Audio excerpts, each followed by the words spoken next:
introduce you to another special guest from the L.O.L.A Foundation. Please welcome Stacey Agmata. Give her a big round of applause. Yes, thank you very much.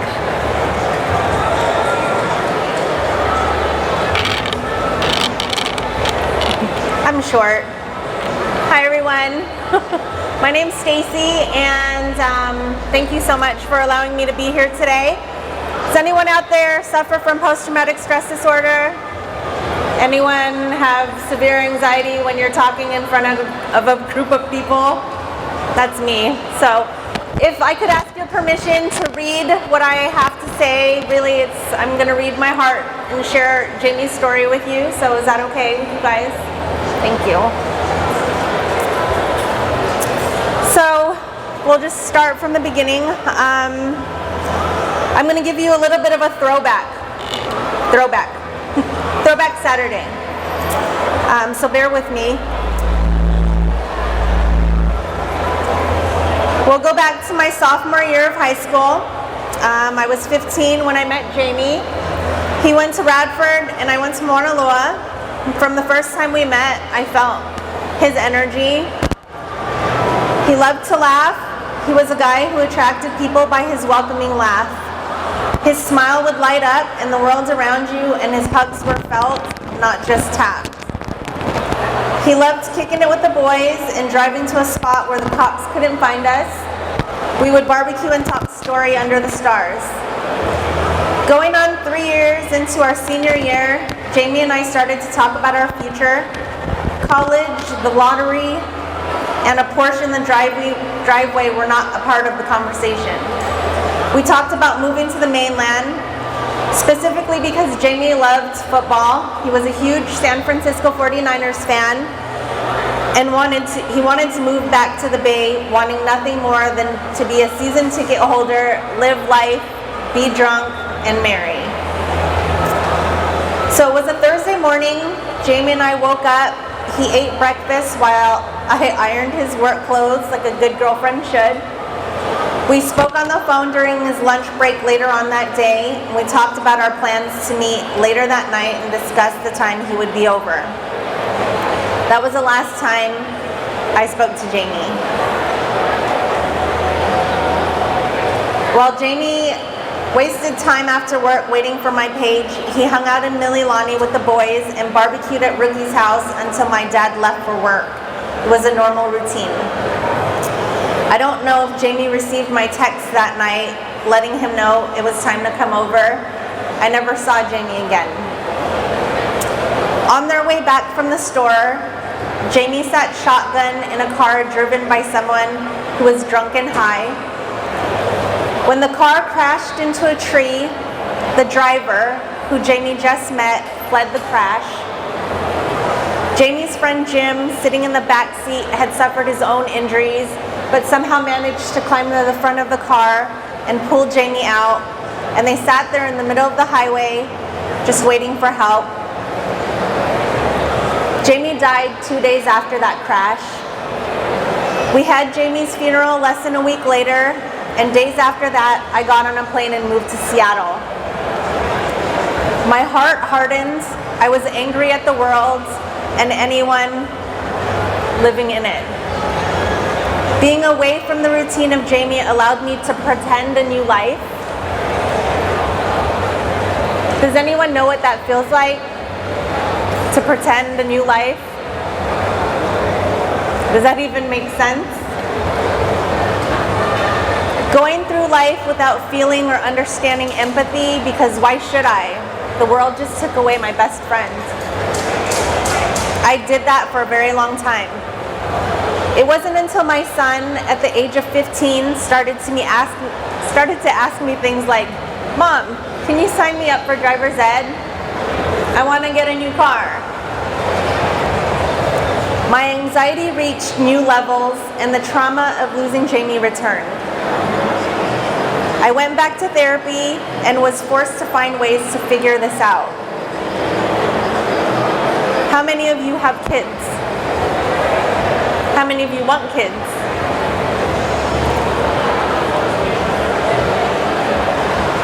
For 15 years, I didn't feel or know how to live life. With the constant worry and racing mind in nonstop Seattle, it got easy. My visions of Jaymee turned to visions of my son, and they weren't pretty. Can you imagine having visions of the love of your life like this, your family? Maybe even try this. Can you? Close your eyes for a second. Visualize the love of your life. You're calling their phone and they don't pick up, and your worry starts at a level 4. Then it multiplies 10 times every minute you continue to wait. I share this with you not to turn you away, but to give you a visual of the consequences of our choices.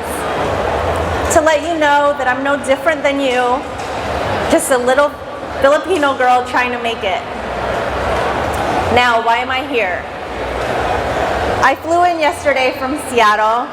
It was rainy, the weather sucks. Why am I here?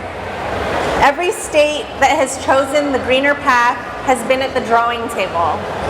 Let's pretend we're all at the drawing table. Washington, Oregon, Colorado, they were all here, investing their time and effortlessly writing policy, introducing bills to govern new law.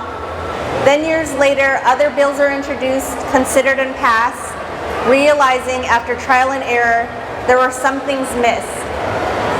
Some guidelines that made sense before but needed stricter reinforcement. Our foundation is not for profit because it's for community. In Seattle, we are supported by the Washington State Traffic Commission and judicial courts for cities across the state to provide an ADIS class to anyone that's been convicted of a DUI. ADIS means Alcohol and Driving Informational School. And they are also mandated by the state and King County courts to attend a victim impact panel. If you are a parent, you understand that no one can tell you what medicates your child's suffering. No one can tell you what heals your cancer. No one can judge the daily struggle that you go through. The physical and emotional pain that shocks your body and snowballs in your mind, no one else can ever understand, unless we are given the opportunity to give them a glimpse. It's backwards. In Washington State, the L.O.L.A Foundation provides victim impact panels where a driver, again, who is found guilty, is required to attend. We are working to change the culture in Seattle, being the minority of 9 in 20 victim impact panels that are for-profit. We are not for-profit. Our goal is to take the funds and use that as a resource to increase programs in our communities and let our families and our children know the consequences of our choices. I could go on forever. Thank you for allowing me to come home and inviting me to celebrate in this movement. Please visit our booth. The L.O.L.A Foundation is right down here. Take a bracelet as a commitment to each other, our community, and your families. Wear it when you're out. Grow your community. And when you see someone out, know they understand what it means to live life agape. And as the bracelets continue to spread around your islands, everyone will come on board and know what you're trying to do, and it's to save lives. Simple tools that aren't textbook and are practically free compared to the price we pay when we get behind the wheel. You have a social responsibility to your families and the people on this island. As citizens, to be so blessed to live here, keep your roads safe, lift up your youth, give them the power of your wisdom and knowledge, reconnect or connect with people who you can live life with. Tools come in many forms. I hope you'll take your first one. Change the culture, Hawaii. Thank you. Good job, Stacey.